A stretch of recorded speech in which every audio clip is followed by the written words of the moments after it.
Petit lapin. On est de retour en studio. Parfait, ça. OK. C'est la chronique Vino qui est particulièrement bienvenue aujourd'hui. Hey, écoute, Particulièrement c'est la bienvenue. dernière. C'est la dernière. Et quel est ton vin préféré? Le vin blanc. Et dans le vin blanc? Le chardonnay. Et les meilleurs chardonnays dans le monde? Les meilleurs chardonnays dans le monde. Ça, c'est la Suresnes. À Chablis, mon cher. À Chablis, ben oui. Ça, c'est un. Alors, ça, c'est quoi, ça que tu Ben, me- je fais partie de ceux qui pensent que les meilleurs chardonnays dans le monde viennent de Chablis, Ben oui, en ben Bourgogne. Ben, en fait, Ah, en puis il est Bourgogne. froid en plus. Ben oui, il est froid. J'ai pensé à toi. On a eu une semaine un peu de canicule. Tiens, on a même... Oh, je Maxime tire qui est le avec bras. nous. Notre cousin Maxime. d'outre-mer. Absolument, merci. Et Stéphanie, tu Non, vas à non. Québec? Ah, non, Je non. vais pas à Québec, mais Ah, c'est pas correct. d'alcool. Je suis ces temps-ci. raisonnable aujourd'hui. Les gens C'est sont bon. raisonnables. Une chance qu'il y en a des non raisonnables comme Ah, nous. ben, moi, je suis absolument pas raisonnable. Surtout pas le vendredi. On fin. est allé souper l'autre jour dans Oui. une terrasse au jardin de Panos. Combien de bouteilles avais-tu amené, Richard? J'avais. Ah oui, au Jardin de Panos, t'apportes ton vin. Oui, Oui, c'est n'importe quel j'avais autre apporté vin. 8 bouteilles. Huit? On était 5. Il Cinq? était sain. Ouais. On a fini y en avait rapidement deux qui 4. buvaient pas? Beaucoup d'ambition. C'est très bon. Alors, oui, écoute, moi, j'arrive tout juste de France. J'ai pas T'es allé en vécu toute Bretagne? Non, pourquoi vous pensez que je suis allé en Bretagne? Maxime a dit la même Parce que affaire c'est tantôt. Richard qui m'a dit que t'étais allé en Voyons, Bretagne. Ouais. Vin Bretagne. Il n'y a Non. pas de vin en Bretagne. En Bretagne, Du bon cidre, on dit juste Regarde ça. ça. là, oui. Mathieu nous parle de son voyage en Bretagne. Mais C'est Seigneur, écrit qui est sur- votre recherchiste? sur Qui mon est line-up. votre recherchiste? Parle de ça, ton patron. C'est inacceptable. C'est toi le patron. Non, faut pas le dire. Mais j'ai passé donc une semaine en Bourgogne. Un peu le paradis pour les amateurs de vin. Il y a Bordeaux. C'est le classicisme des grands châteaux, les premiers crus de Bordeaux. Et tu as la Bourgogne qui est plus le côté un peu campagnard, mais en même temps noble, parce que la culture du vin en Bourgogne, ça date des moines pré-révolution. Oui, il y a une histoire sur le vin qui est fascinante en Bourgogne. C'est de là que viennent les cépages qu'on connaît très bien, le pinot noir en rouge et le chardonnay en blanc. Mais il y a une guerre entre les gens qui sont Bordeaux versus Bourgogne. Là. Il y a une grosse Mais guerre en même entre temps, les deux, là. je te dirais que quand on commence à s'intéresser au vin, souvent on est impressionné par les châteaux de Bordeaux. Les châteaux de Bordeaux, il faut comprendre, ils produisent des milliers de bouteilles, des dizaines de milliers de bouteilles. C'est des grands domaines. C'est immense. C'est pour ça qu'on les appelle les châteaux. Souvent, il y a une grande propriété au milieu, puis autour, c'est plein de vignes. C'est souvent maintenant propriété de grands groupes comme Château d'Yquem. Louis Vuitton, C'est ça. etc. Donc, alors qu'en Bourgogne, c'est plein de petites parcelles qui sont exploitées par souvent des fermiers. Des fermiers qui paysans. vivent bien, des paysans, mais qui vivent bien parce qu'ils vendent leur vin assez cher, mais c'est quand même des petites exploitations. Et qui font partie aussi d'un espèce de grand écosystème d'appellations. En Bourgogne, c'est compliqué de comprendre la Bourgogne. Fait que souvent, quand tu commences à aimer le vin, tu comprends et tu apprécies la Bordeaux d'abord, puis après, tu t'intéresses davantage à la Bourgogne. Bourgogne, c'est surtout le rouge. Non, c'est les deux. C'est vraiment les deux. C'est le chardonnay, donc le vin blanc le plus célèbre au monde. Le cépage qui donne les vins blancs les plus célèbres au monde, c'est le chardonnay. Ça vient vraiment de la Bourgogne. Et le pinot noir en rouge. Donc, c'est cette dualité-là. Chablis, c'est une genre de petit village, région, en fait, qui est un petit peu à l'extérieur de la Bourgogne qu'on connaît, là, qui est le long de la rivière la Saône. C'est comme une vallée. Et Chablis, c'est un peu un village à part et qui produit des vins blancs qui sont souvent pas faits comme le reste des vins blancs en Bourgogne. Ils sont moins boisés. Ceux qui n'aiment pas les vins boisés, les blancs boisés, vont préférer les vins de Chablis. Moi, j'aime pas les blancs boisés. Ben, justement, parce que les grands chardonnays boisés sont à Meursault, sont à... c'est pour ça que j'aime pas les blancs californiens, entre autres. là. J'aime pas les blancs californiens, ce sont un peu... Ils ont voulu imiter au départ, les Californiens, les vins blancs qui se faisaient dans le sud de la Bourgogne. Donc, au centre de la Bourgogne, à Montrachet. Je parlais tantôt de Meursault. C'est des gros vins lourds, un peu... mais quand même des grands vins. Mais alors qu'à Chablis, c'est vraiment... On dit que c'est le terroir de Chablis, on dit que c'est assis sur des couches d'huîtres et dans le fond, du calcaire. Et l'eau passe là-dedans. Ben, c'est parce qu'il y avait historiquement, avant, une mer dans cette région-là. Oh. Et donc, il y avait des... Ça teinte le goût. Et oui, ça donne un goût plus minéral. L'expression vin minéral, je t'en ai déjà parlé, j'ai dit que c'était un peu de la foutaise, mais ça vient vraiment pour décrire les vins de type de ceux qu'on trouve à Chablis. OK, qu'est-ce qu'ils disent? On est sur un vin minéral. Oui. C'est ça qu'ils disent. On est sur un vin minéral. On est sur un vin minéral. OK, j'ai une théorie. Vas-y. Parce qu'il m'arrive des fois, pas toujours, parfois, de prendre un peu trop de vin. Quoi, ça? Il m'arrive. Voyons donc. Parfois. Et je trouve que le lendemain de veille de vin blanc... Fais attention, Sophie est en régie, elle te regarde. Les lendemains de veille de vin blanc sont moins pénibles que les lendemains de veille de vin rouge. C'est ma théorie.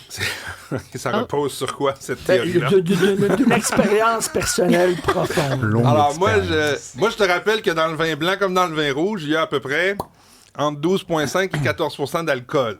OK. Qu'il soit blanc ou qu'il soit rouge, dans le fond, c'est... Ben, c'est plus lourd, le vin rouge. Ben, le lendemain, c'est comme... Moi, j'ai une autre théorie. OK. C'est que quand tu bois trop de vin rouge, tu t'en rends pas compte, mais en même temps, tu manges plus de trucs lourds, de la viande.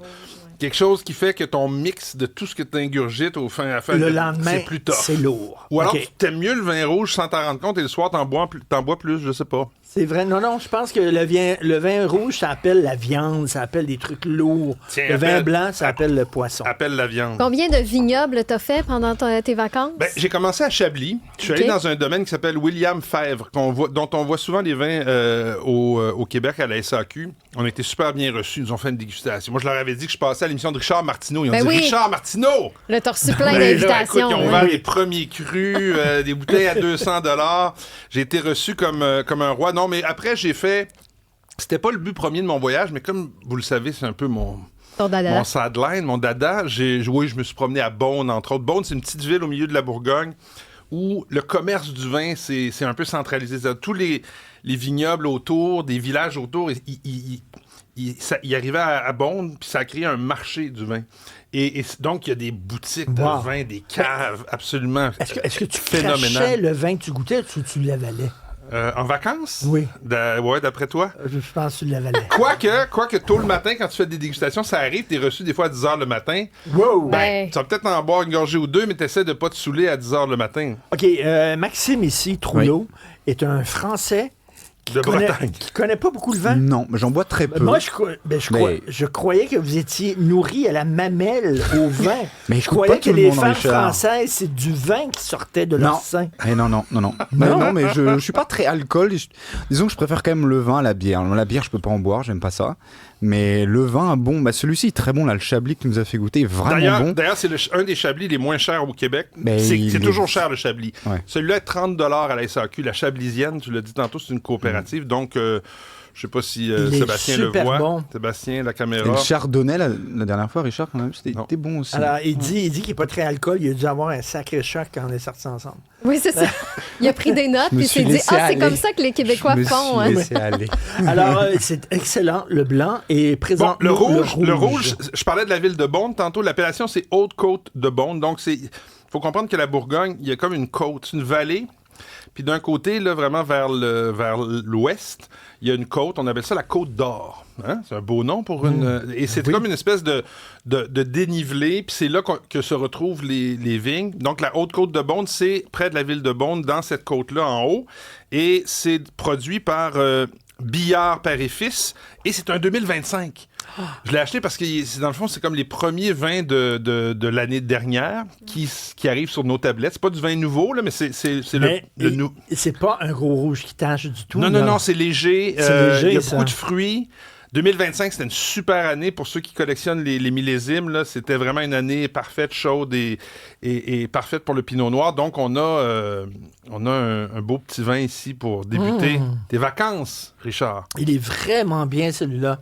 Alors, tu le proposes avec quoi? Des pastas, ça, ou quoi? Le Chablis, c'est pour l'apéro ou alors pour les coquillages. Ceux qui aiment les huîtres, c'est le mix parfait. Huîtres, Chablis, c'est Comme un c'est grand minéral. classique.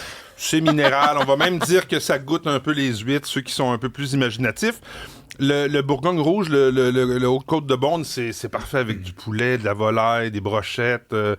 Pas nécessairement la grosse viande rouge, là, quelque chose d'assez léger. Ou des fromages aussi. Tu disais, oui, des fromages, oui. Tu disais, c'est assez imaginatif. Tu sais, quand les gens disent, les goûteurs, là, il y a du cuir là-dedans, il y a un peu de poivre, il y a un peu de banane. Ils disent n'importe quoi, finalement. Ben, oui, puis non, parce que tu parles de la banane dans les vins nouveaux.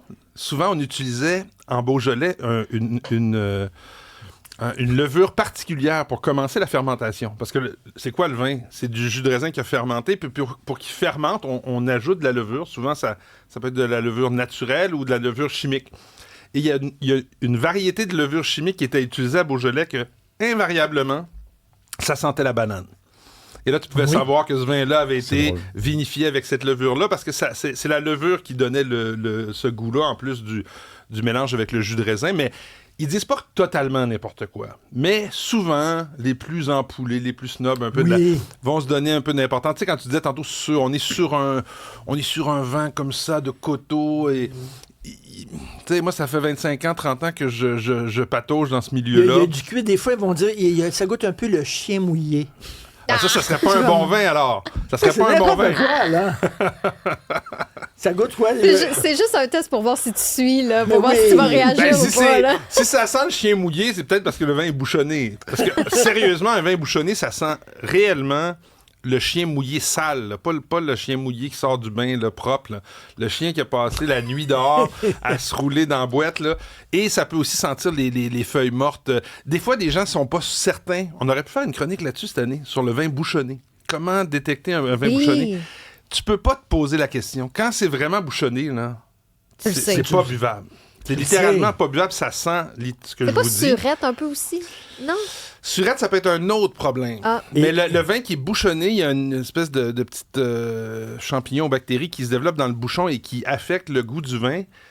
Au nez, ça sent vraiment mauvais. Puis en bouche, là, aucun fruit. Il ne faut pas être gêné de retourner un vin au restaurant. Puis même à la SAQ. À la SAQ, tu mets le bouchon dessus si tu n'as pas trop bu la bouteille, évidemment. Et tu leur dis qu'il est bouchonné. Écoutez, ils vous feront jamais de chichi. La plupart du temps, ils vont vous la remplacer. Oui. Tout à fait. Il y a comme une espèce de loi non écrite à la SAQ qui vont reprendre les bouteilles de vin qui sont bouchonnées. Rouge-là. Ben écoute, on te souhaite des belles vacances, Richard. Je vais essayer ça, une brosse à ce rouge-là pour savoir le lendemain. Tu peux aussi déguster dans la modération. Ça se fait, mon cher Richard. Oui, c'est sûr. Merci beaucoup. Santé tout le monde. Santé. Ciao.